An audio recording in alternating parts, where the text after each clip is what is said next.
Hallo ihr lieben Kreativen, herzlich willkommen auf meinem Kanal Mellies Moments. Herzlich willkommen in meiner kreativen Welt und zu einem neuen Video. An mich wurde die Bitte herangetragen, doch mal zu zeigen, wie man einen Esel malen könnte. Ja, ihr Lieben, und heute malen wir einen Esel.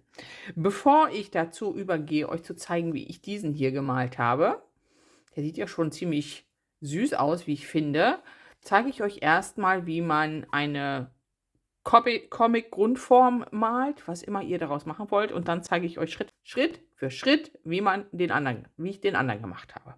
Okay, einen Esel. Ihr startet mit einem 2/3 Bogen, der unten offen ist sozusagen, ja. Dann macht ihr hier einen weiteren Bogen hinein, das wird sozusagen die Schnute von dem Esel, das kennt ihr alle, und das macht ihr unten so leicht geschwungen zu.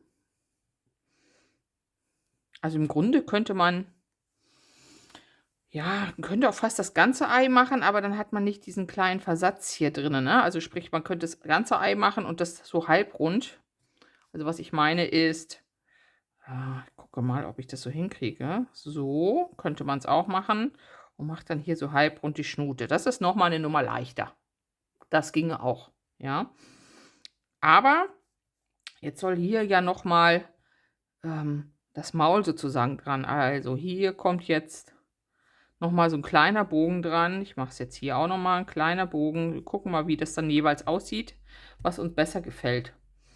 Und, wenn man möchte, kann man entweder hier solche Nüstern dran machen, so heißen die, glaube ich, solche Bögen. Nehme ich das mal so ein bisschen weg.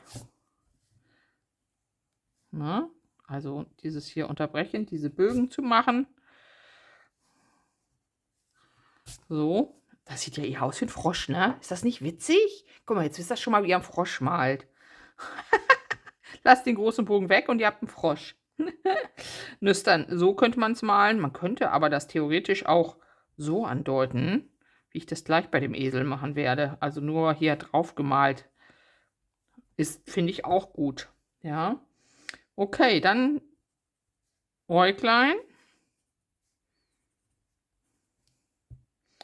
Und was fehlt uns noch? Natürlich die Ohren. Natürlich die Ohren.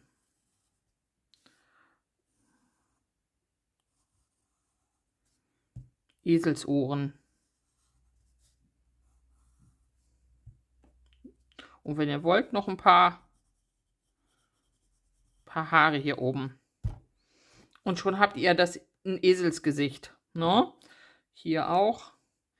Könnt jetzt hier auch mal die Ohren so machen. Mit so 'nem kleinen Eck drinne. Ja, also halt 'n bisschen runder, ne? Nicht so eckig, wie ich's da jetzt gemalt habe. Genau. Und hier vielleicht die Haare so nach unten. Auch das wäre möglich. Ja, beide Arten möglich. Hier könnte man noch mal so 'n kleines dunkles Futtermäulchen machen. Und dann wäre das im Grunde so schon der Eselskopf, ja? Okay. Aber huch, entschuldigt bitte, jetzt habe ich euch angewackelt. Aber ich möchte euch zeigen, wie ich diesen hier gemalt habe. So. Ich blende jetzt gleich mal, ich schieb mich hier mal hin auf die Seite. Ich werde gleich mal auf der linken Seite das Bild einblenden, was ich genutzt habe als Vorlage, und auch noch ein Echt-Eselbild mache ich hier übereinander, ja, damit ihr das jetzt mal seht. Und ich habe tatsächlich, und ich kann es euch nur wärmstens empfehlen, ich habe ein neues Aquarellpapier ausprobiert. Hannemühle Watercolor Joy. Es ist unten verlinkt in der Videobeschreibung. Und ich bin absolut begeistert davon, muss ich sagen. Das hier ist ein 300 Gramm Papier, kalt gepresst, sehr schön weiß. Und ihr wisst alle, ich arbeite schon seit vielen Jahren mit dem Aquapad Papier. Das war immer schön.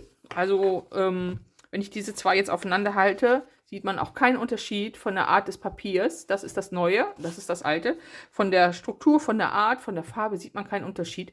Aber beim Malen macht es tatsächlich einen riesen Unterschied. Und zwar hat dieses hier, es steht nicht drauf, wie es zusammengesetzt ist, aber es scheint mir ein bisschen mehr Cotton-Anteil zu haben. Das ist auch ein gemischtes Papier, kein reines. Es hat ein bisschen höheren Cotton-Anteil und ich finde es super. Ich finde es super, super, super, super. Und es ist nicht teuer. Hier sind 50 Blatt drin, ein DIN A5. Das hat um die 15, 16 Euro hat mich das gekostet. Ja, schaut gerne unten in die Videobeschreibung. In meinen Verlinkung unten habt ihr einen Link zu diesem Papier. Gibt es als DIN A5 und als DIN A4. Für alle Anfänger super geeignet. Das Einzige halt, was es ist nicht geleimt. Es ist ein Block. Ja, aber für das, wofür ich es immer nutze, für meine Karten, ist das top. Also bin ich super zufrieden mit. So, der Esel. Okay, ich mache jetzt hier das Bild, das Referenzbild, was ich genutzt habe. Ich mache euch hier nochmal ein bisschen größer. So, da schiebe ich gleich das Referenzbild rein. Ich mache das hier noch scharf genug. Jawohl, gut. Und es geht los. Ich nutze heute meinen Kasten von Paul Rubens, meine Farben. Ich werde da gar nicht viel von benutzen. Und zwar nur Brauntöne. Und zwar dieses Braun hier nutze ich davon. Und weil es hier drin ist in dem Kasten, ist hier so ein Hautfarben. Das nutze ich auch ganz gerne. Ihr könnt aber auch den ganzen Esel nur mit Braun machen mit verschiedenen Wassermischungen. Vielleicht nochmal einen Hauch Schwarz bei dem einen dazu mischen. Also das geht auch. Ja, okay. Wir starten. Und zwar brauchen wir eine ganz helle Grundfarbe. Ich nehme mir jetzt hier ein bisschen was von meinem Hautton, ganz, ganz wenig und ein bisschen was von dem Braun hinein. Ja, und ihr seht hier, ich habe eine ganz helle Lasur nur. Das ist der Teil, der später kommt. Oder ich kann es auch vermischen, dann habe ich hier erstmal wieder Ordnung drauf. Also eine ganz, ganz helle, ganz leichte, durchsichtige Braunlasur. Und wir malen jetzt sozusagen die Grundform vom Esel, diesen großen Kreis, den ihr da sehen werdet. Und den malt ihr ganz einfach. Könnt es gerne an den Enden, an den Seiten so ein bisschen gezackt haben, ja. So ein bisschen wie Fellstruktur. Malt ihr hier einfach so einen runden Fleck. Und dann könnt ihr, so habe ich es gemacht, mit einem sauberen Pinsel, da wo die Schnute hinkommen soll, wieder ein bisschen Farbe rausnehmen. Wir können es aber nachher auch ein bisschen mit dieser Hautfarbe überdecken. Also hier soll die Schnute hinkommen. Ja, das Weiße von dem Eselskopf.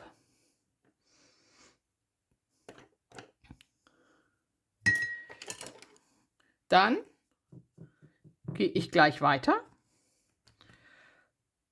Male hier jetzt noch schon mal ganz dünn die Beine dran. Die werden nachher noch mit einem Schatten versehen. Also hier einfach so runter. Macht ihr hier so ein Dreieck und hier eure Beinchen, die Eselsbeinchen. Und dann geht es weiter hier oben die Ohren.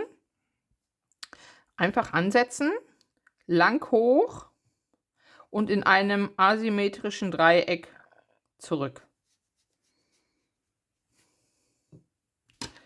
Lang hoch und in einem asymmetrischen Dreieck zurück. Das ein bisschen abrunden, wie ihr das mögt. Macht euch keine Gedanken darum, wenn es hier Ränder gibt. Da setzen wir nämlich jetzt schon gleich ein bisschen was rein, und zwar von dem Braun, was ich dann nutze, was ich euch gezeigt hatte. Mache ich hier einfach jetzt schon mal mir so eine braune Haarfläche hin und lasse das hier laufen. Das ist nur die Grundform, ja? Das wird nachher noch ein bisschen feiner ausgearbeitet. Aber so, dass ihr seht, es ist nicht wichtig, ob hier die Ohren ob das schön ist oder. Okay, wir lassen das jetzt schon mal einmal kurz mal trocknen. So, ihr Lieben, das ist jetzt so einigermaßen getrocknet, dass wir weitermachen können. Ich würde es jetzt eigentlich per Freihand machen, aber damit ihr eine Vorstellung habt, wo ihr malen müsst oder solltet, als nächstes ziehe ich das mal mit einem Aquarellstift ganz dünn vor. Ihr habt hier eure Schnute, ja, und hier kommt jetzt der Kopf sozusagen rein und wir gehen einfach hier ganz dünn, da wo die Augen sitzen, wird es am breitesten, ja, hier kommen gleich die Augen hin und gehen dann hier unten einmal so einen Bogen um die Schnute herum. Ich hoffe, ihr könnt das erkennen. Ja, das wird sozusagen unser Eselskopf. Ja, hier kommen gleich die Äuglein rein. Man könnte es auch noch ein bisschen höher ansetzen, die Augen. Also mehr da. Wir gucken mal. So, und jetzt habe ich hier wieder meine Mischung, die helle Mischung. Habe hier jetzt noch einen Hauch mehr Braun reingemacht. Und es ist aber immer noch sehr, sehr hell und sehr, sehr durchsichtig. Ja, keine deckende Farbe nehmen. Das ist wichtig jetzt zu dem Zeitpunkt. Wir wollen es noch nicht so ganz dunkel haben. Und ich lasse jetzt den Kopf erstmal so stehen, wie er ist und geht jetzt außenrum einfach mal locker flockig über das Fell. Und das soll hier nicht alles komplett genauso abdecken, sondern tatsächlich ein bisschen was stehen lassen. Ja, und ich gehe jetzt hier mal um diesen Kopf herum und gehe hier so ein bisschen fluffig nach unten und auch hier so ein bisschen über die Beine, nach unten um die Schnute herum. Und deshalb seht ihr auch schon, macht das nicht zu dunkel, weil das wirkt dann nachher zu brockig. Ne? Also einfach hier. Oh nein! Oh. Ja, Frau hat wieder gekleckert. Macht das einmal nass. Ist nicht schlimm. Und hat hier noch ein Tüchlein liegen. Und tupft das wieder ab. Okay. So, von feucht nach innen, nach trocken malen, da gibt es keine Ränder, ja. So, also hier rum die Schnute, den Kopf sozusagen darstellen. Und genauso geht es jetzt nach oben weiter. Die Ohren, auch hier lasst ihr jetzt ein bisschen hell stehen, und zwar am oberen Teil. Und setzt hier nochmal so ein Dreieck rein, was ein bisschen dunkler ist. Und da können ruhig auch mal so weiße Stellen bleiben. Ja, solche Lichtpünktlein, das ist vollkommen okay. So. Oder auch ein bisschen flauschig, ne? Ein bisschen wackelig hier. Vollkommen okay. So.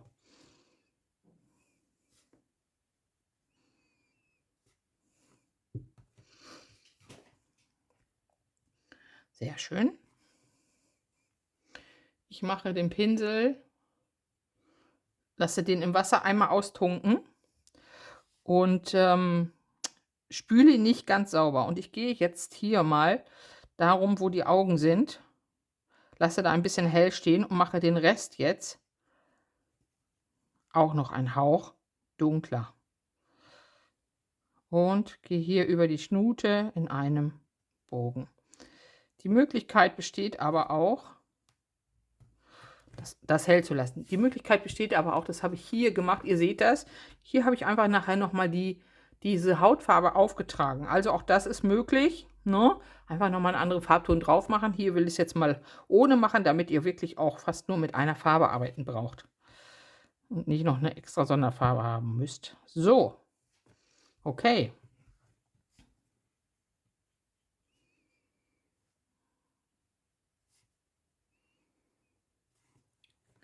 Jawohl, das muss jetzt wieder einen kleinen Moment trocknen. So, weiter geht es. Wieder nur die gleiche helle braune Mischung, also ganz hell. Und wir machen jetzt sozusagen die dritte Schicht drauf. Und jetzt merkt ihr mal, was das ist mit den Aquarellfarben, wie man von hell nach dunkel arbeitet, indem man immer nur diese Schichten übereinander deckt und sie dadurch dunkler werden. Ja? Als nächstes machen wir jetzt noch mal, das kann ich aber gleich auch mit einem etwas dunkleren, ne, ich mache es noch mal mit den gleichen Braun. Kommt hier jetzt noch mal ins Ohr so ein dunkler Schatten hinein, sozusagen.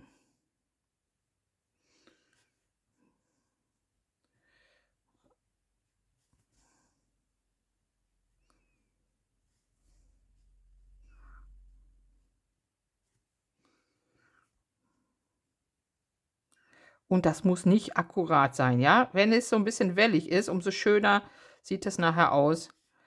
So, da setzen wir gleich noch mal die Haare drüber. Und beim Rest vom Körper nehme ich hier mein Braun, mache noch mal 'n Tucken mehr Wasser hinein, mache es noch ein bisschen heller und gehe jetzt über den Rest vom Körper einfach noch mal so ganz gerade hier, wo die Schatten sozusagen sitzen, um diesen Esel herum. Ja, hier lasst ruhig ein paar weiße Stellen stehen, das ist auch vollkommen okay, weil wir gleich auch noch mal mit dem Fineliner rübergehen und der Fineliner macht dann noch mal diese ganzen, schönen Strukturen und Übergänge. So, so sieht der Esel dann nachher richtig schön flauschig aus. Ich kann auch hier noch mal so ein paar Strichchen rüber machen, so Fellstriche, ne? Kein Problem.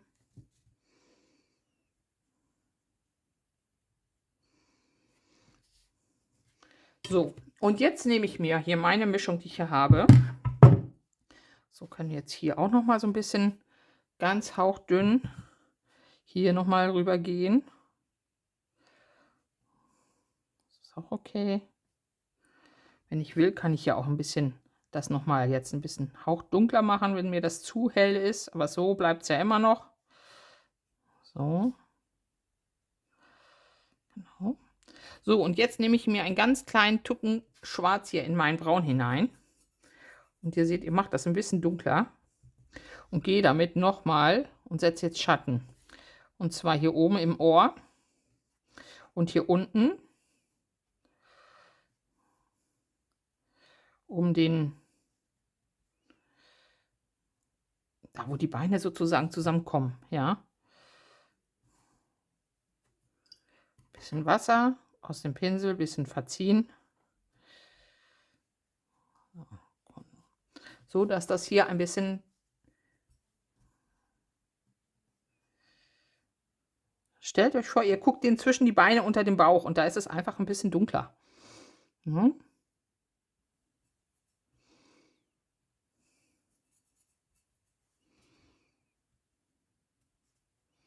Und das ist das Tolle tatsächlich an diesem Papier jetzt, muss ich sagen. Das wäre bei dem Aquapad nicht so möglich. Das würde schon Wasserränder geben. Ähm, Das wäre schon irgendwie einfach nicht so schön vermalbar, wie es hier ist. Ja, okay. So, jetzt fehlen uns nur noch ein bisschen die Haare, die Augen und die Feinheiten. So, die Haare, dazu nehme ich jetzt das reine Braun und mache dem jetzt hier eine richtig schöne Puschelfrisur, so wie es die Esel haben. Ja, hier richtig ins Gesicht rein, bisschen länger.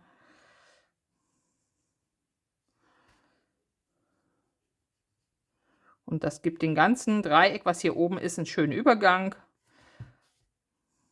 Genau. Übrigens nehme ich hier wieder meine Fumui-Pinsel. Auch die sind unten verlinkt in der Videobeschreibung. So, ich nehme mir ganz kurz mal den Föhn. So, dem Esel fehlen noch die Augen.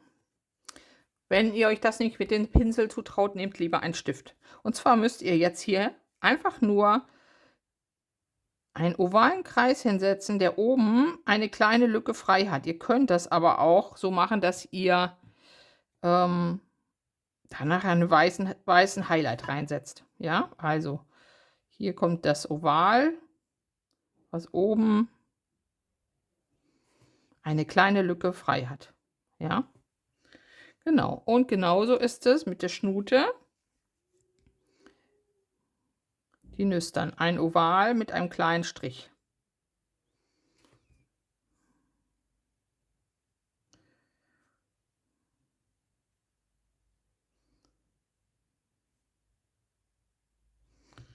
Mhm. Okay, und alles Weitere machen wir jetzt einfach noch mit einem Stift. Also wieder kurz trocknen.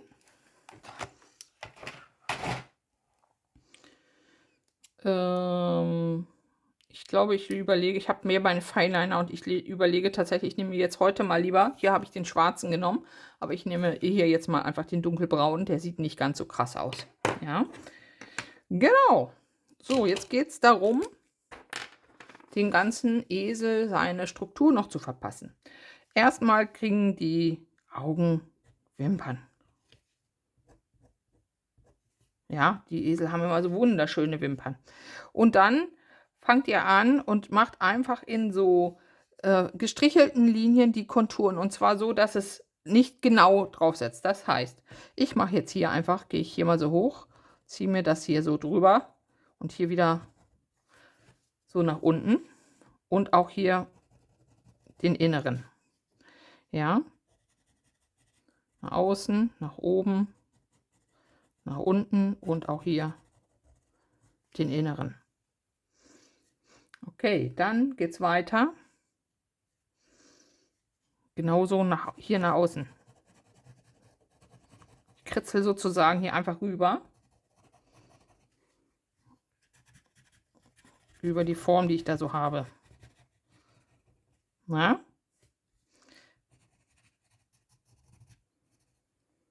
Nach innen. Das Ganze auch hier am Kopf. Vielleicht hier eher mehr so Strichlein machen.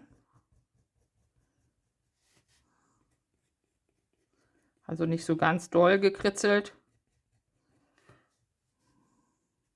Und hier ziehe ich mir das so ein bisschen rüber und mache hier unten nochmal so einen kleinen Bogen, den ich dunkel mache.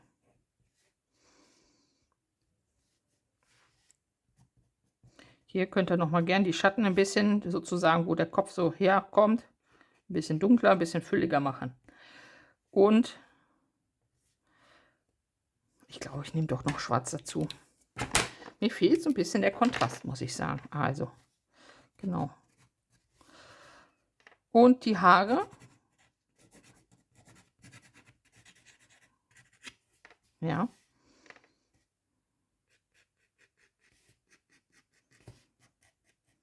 Also ich habe jetzt eine Mischung hier aus braun. So, und dann geht es über, ihr müsst noch so ein bisschen das Fell machen, ganz kleine Strichlein hier. Kleine Strichlein.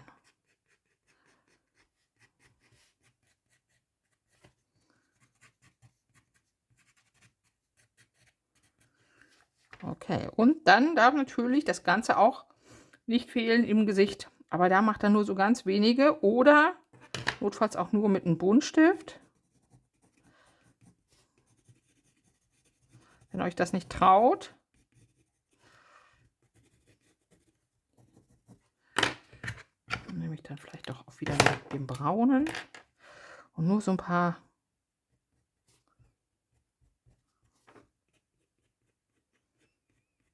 kleine Haare.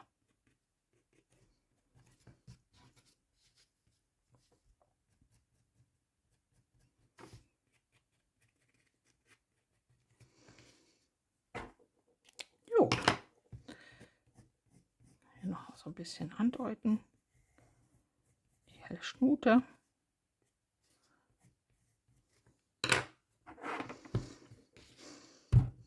Ihr Lieben, das ist das, wie ich einen Esel malen würde. Ja, sieht ein bisschen anders aus wie der, aber gut, jeder Esel wird anders, ne? Aber von der Idee her wisst ihr jetzt, wie es passiert ist. Und ja, ich hoffe, ich konnte weiterhelfen. Ich nehme das jetzt mal in die Mitte. Ich hoffe, ich konnte euch weiterhelfen. Und ja, meinen ersten Esel zeige ich euch auch gerne nochmal. Den habe ich noch ohne diese Beine gemacht, nach dieser Vorlage, nach dem Bild von eben. Und der sieht ein bisschen böse aus, ne? Der guckt so grimmig. Aber vom Prinzip her das gleiche. Also ihr könnt das auch ohne die Beine machen, ne? So wie es eben auf der Vorlage zu sehen war. Aber ich fand es jetzt mit den Beinen hier ein bisschen schöner. Ja, und mit dem Gesicht probiert euch aus, ne? Der hier ist oben schmaler. Der sieht jetzt vielleicht ein bisschen mehr nach Pferd aus, keine Ahnung. Nehmt euch gerne auch noch mal einen weißen Highlighter, macht hier ins Auge noch mal so ein Highlight rein. Ja, kommt Leben rein in die Bude. Und wenn es euch gefallen hat, lasst mir gerne einen Daumen da. Abonniert meinen Kanal und ich hoffe, wir sehen uns im nächsten Video wieder. Macht's gut, eure Melanie.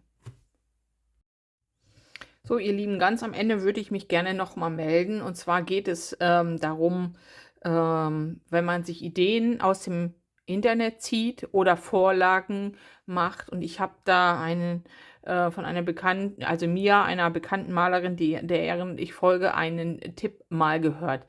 Es geht darum, wenn ihr euren eigenen Stil finden wollt, ja, immer Dinge zu kopieren ist nett zum Üben, zum Reinkommen, aber ihr entwickelt nicht euren eigenen Stil. Was wichtig ist, guckt euch gerne Videos an. Guckt euch, weiß ich nicht, die gleiche Art, wie man eine Blume malt, gerne 10 verschiedene Videos an. Ja, aber wenn ihr euch hinsetzt, macht das Video aus und versucht es aus dem eigenen Kopf zu machen, aus eurer Erinnerung, wie dieses Video ging. Ich weiß, das ist für die Anfänger schwierig, ja, unter euch. Aber nur so entsteht euer eigener Stil. Es ist ganz wichtig und ihr kopiert in dem Moment nichts, ja. Mal bei Pinterest gefunden, ich fand den total süß. Und ich habe das Bild offen gelassen, als ich den ersten Esel gemalt habe. Ja, und dann habe ich das zugemacht und habe den zweiten aus meiner Erinnerung gemalt. Ja, und den jetzt auch aus der Erinnerung gemalt. Ich habe dafür das Bild nicht mehr geöffnet. Und ihr seht ja, jeder Esel wird für sich und alle sind liebevoll. Und wenn ihr das so macht, dann habt ihr auch nicht wirklich etwas kopiert, finde ich, für mein Empfinden. Ja, nur so als kleinen Tipp dafür. Wenn ihr meine Videos anschaut, habe ich überhaupt kein Problem damit. Ja, macht das gerne, lasst es gerne offen, malt es nach natürlich, aber ihr werdet das lernen. Wenn ihr dieses Jahr, weiß ich nicht, oder im letzten Jahr einmal einen Teddybär gemalt habt von dem Video oder eine Maus oder weiß ich nicht was, dann braucht ihr vielleicht noch 1- oder zweimal Hilfe und schaut nochmal nach und irgendwann macht ihr das aus dem Kopf alleine. Und dann entsteht erst euer eigener Stil und eure Liebenswürdigkeiten in den Figuren. Ja, okay, das Wort zum Sonntag hätte ich beinahe gesagt, aber ist es ja nicht. Doch, heute ist Sonntag. Ich nehme dieses Video gerade auf einem Sonntag auf. Also, das Wort zum Sonntag. Ihr Lieben, ich danke euch nochmal fürs Einschalten. Macht es gut. Wir sehen uns im nächsten Video. Tschüss, eure Melanie.